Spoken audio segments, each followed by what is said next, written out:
Ilan ang mga babae sa buhay ni Lebron?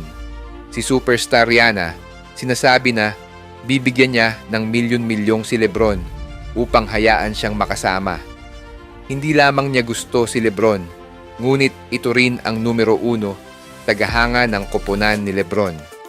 Ipinahayag din ng publiko si Rihanna na kung nais ni Lebron na makinig sa kanyang mga kanta, ilalabas niya ang isang album para sa kanya.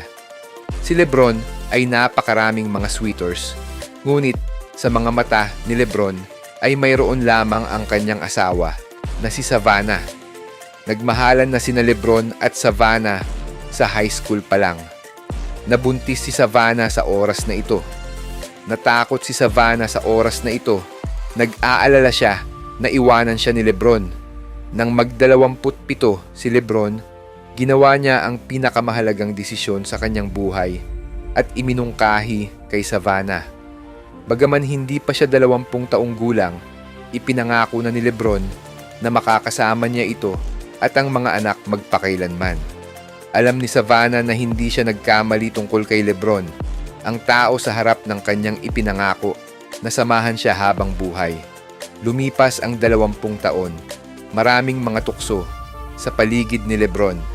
Ngunit palagi siyang pinipili na makasama si Savannah. Ang alamat ni Lebron ay magpapatuloy sa NBA at sa kanyang buhay.